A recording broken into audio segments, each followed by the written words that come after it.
Hot dogs. We all know them. It is very significant in our society. From eating competitions, to songs, to wrestling matches, and even Twitter communities. Everywhere. Hot dogs, everywhere.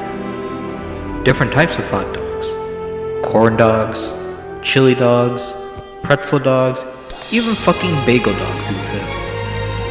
But the real question is, what exactly makes a hot dog so significant?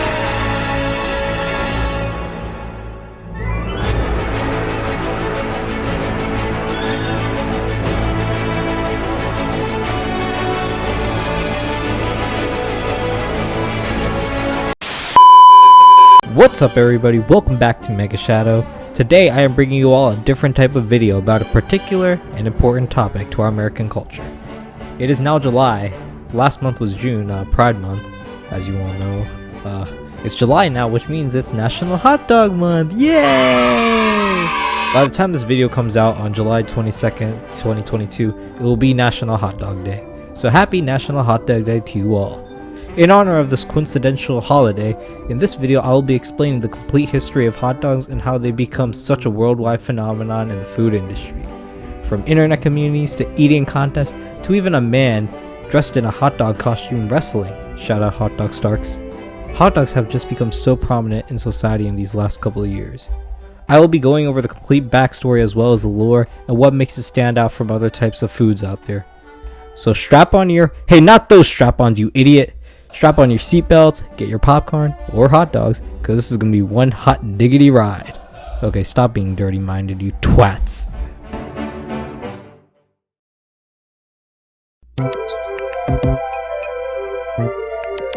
Before we get into any history, we must lay down what a hot dog actually is.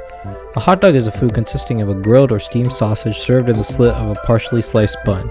The sausage used is typically known as a wiener or a frankfurter. I would also like to point out something. Yo, Ronald McDonald, what the fuck are you doing here? Oh, can I just point this out? Okay, fine, just make it quick. Okay. In order to have the perfect hot dog, it's going to be a thing that people are going to want to remember for decades. That's it? That's all you had to say? Yeah, the people need to know what a hot dog, or what a good hot dog is. You know what? Just get out of here. Just get out of here. Okay, well, bye. Anyway. Hot dogs are very popular, especially in the US. On the 4th of July, Independence Day as we know it, most Americans grill alongside burgers, hot dogs. A 4th of July celebration is not completed without grilling some hot dogs on a hot summer day. You can find hot dogs in your local grocery stores in different flavors, beef, turkey, or even chicken for some reason. You can even find them at some restaurants, boardwalks on the beach, and most of the time, gas stations. Let me just say that gas stations ones are bussin'. You guys gotta try that one. It may seem like your typical American food, but hot dogs have a whole lore that proves that they aren't so American. Let's dive into that, shall we?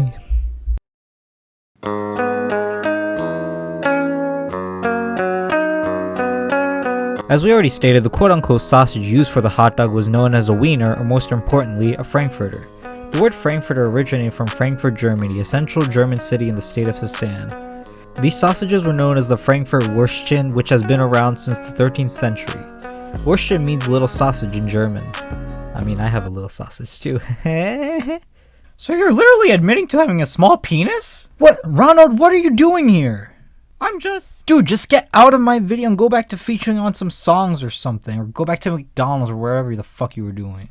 Okay then, suit yourself. Jeez. Anyway, before I was rudely interrupted. They were often given to people on imperial coronation, starting with the coronation of Maximilian II, who was the Holy Emperor as king. The term Wiener refers to Vienna, Austria, which is the national capital and largest city of one of the 9 states of Austria. It is home to a sausage made of a mixture of pork and beef. Eventually, an 18th to 19th century butcher by the name of Johann Georg Lenner is said to have bought the Frankfurt Würstchen to Vienna, where he added beef to the mixture and simply called it a frankfurter. From then on, it has been a staple there. Frankfurt and Vienna both claim to be the inventors of the Frankfurt. But how did the Frankfurt get from Germany to the USA?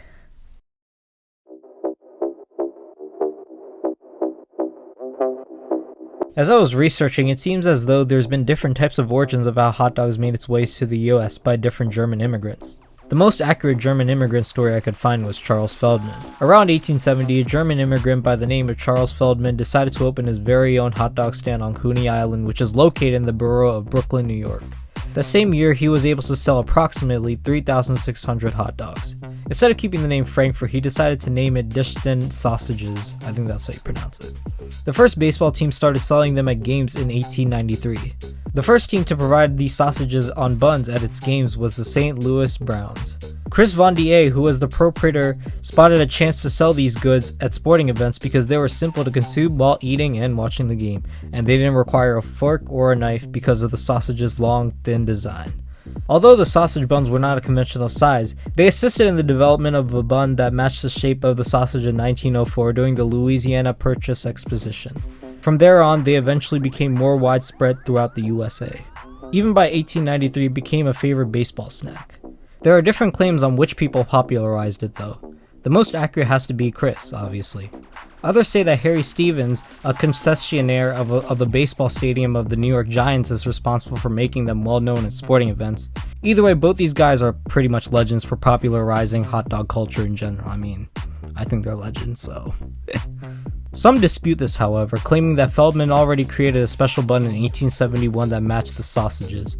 Buns would have evolved to accommodate the rising trend of consuming hot dogs while on the go rather than at a table. As a result, buns were created to make it possible to hold and consume hot dogs without risking hand burn. This innovation made it easier to hold and eat while watching games. Now, the way the term hot dog came around, it could have been associated with the German immigrants selling the Dischen hot dogs, which they somehow associated with Dischen dogs at the time. Given that many Americans find it difficult to pronounce Dischen, including me, because I don't even know if I'm pronouncing it right, the association with the sausage vendors may have been made through a play on words. As the term hot dog was used to describe the shape, it became simpler to refer to the vendors. And the rest, my friends, is history.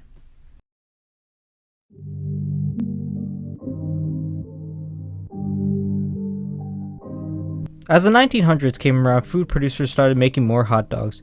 Food emulsifiers were frequently used at this time to preserve hot dogs even further as they were packaged and transported to even further destinations. Various cities started to develop their own versions of the hot dog. Two significant cities that grew to be identified with different kinds of hot dogs are New York and Chicago, respectively. Chicago had the kosher-style meat with white onions, a dill pickle spear, tomato slice, and occasionally chili peppers for a spicy hot dog. New York, on the other hand, had various regional variations. The most common was usually mustard, optional sweet onions, and it was tomato-based sauce. Ketchup also was developing during the time, and it would also make its way to be the most popular condiment used for a hot dog. Some argue that ketchup ruins the taste of hot dogs. Personally, I don't like ketchup or mustard on my hot dogs, because I usually eat my hot dogs plain. Because, I'm that type of guy, Coming back to Charles Feldman's business, he was eventually forced to close down his business after Nathan Handwerker, a Polish immigrant and employee, founded his own hot dog stand in 1916, and he was able to sell them for half the price of his rival.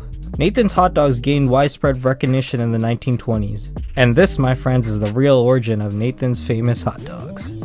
Nathan's hot dogs have come to represent the 4th of July in many aspects.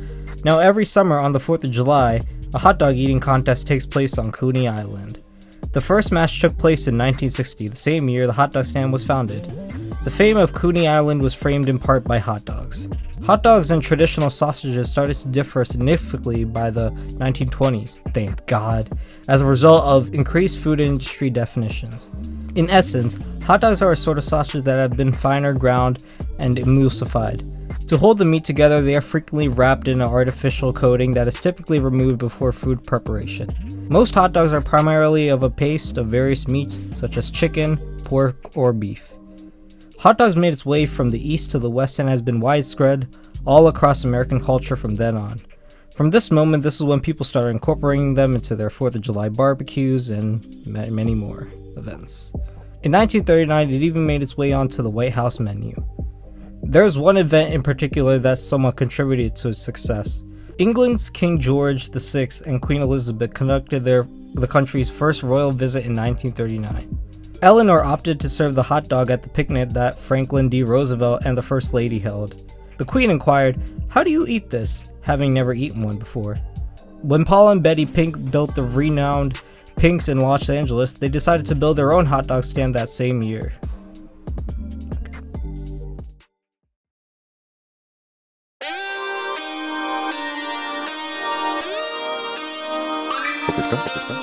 Today, hot dogs are still very popular in America. It is and has been a staple of cookouts, barbecues, etc. for many years, and hopefully for more years to come.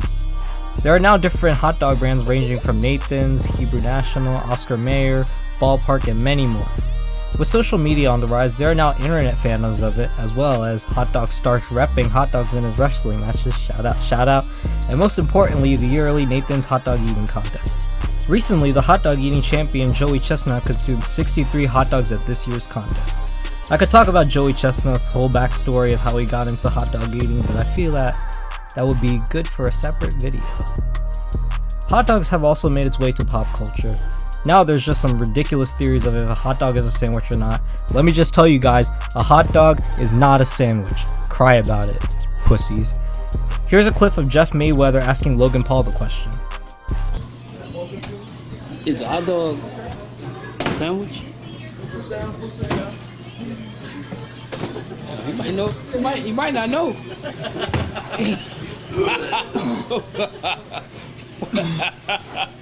What the fuck did you just say?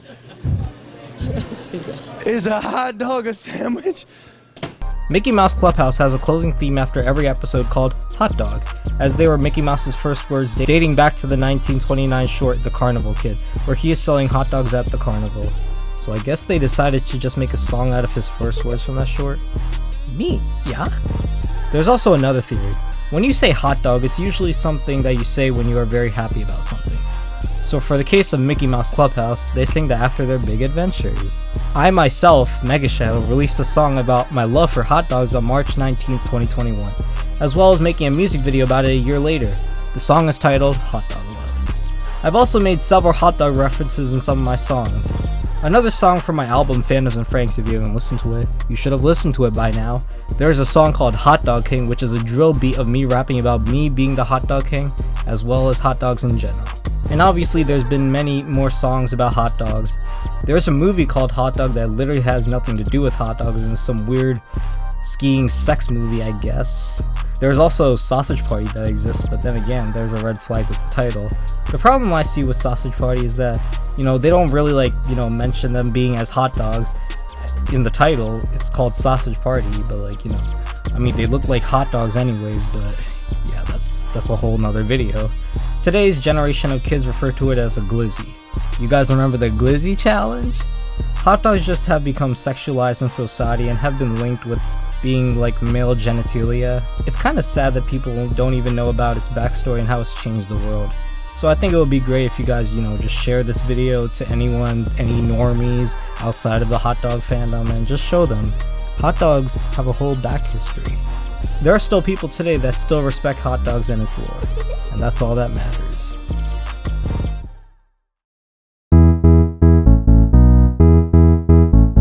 Hot dogs are great.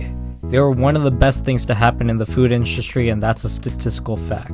From making its way across Germany to the US, its backstory is just so pure and interesting. I hope you all enjoy the style of video that I was going for this time, and I hope you all have a great National Hot Dog Day and enjoy the rest of your National Hot Dog Month. Now go eat some hot dogs right now if you want to. This day we must celebrate hot dogs and its history to the world we live in. Thank you all for watching this video. If you like this style of content, please let me know in the comments below. Also be sure to subscribe and hit that bell so you don't miss out on any videos. Also check out my other channels like my Mega Shadow music channel where I upload beats and some shorts of past piano covers that I've done. I also have a shorts channel now that I'll be posting on sometime soon. All those links will be in the description, so be sure to subscribe to all those channels. You won't regret it. Anyways, thank you guys for watching. Doggone, happy National Hot Dog Day, and I am Mega Shadow signing out. Goodbye!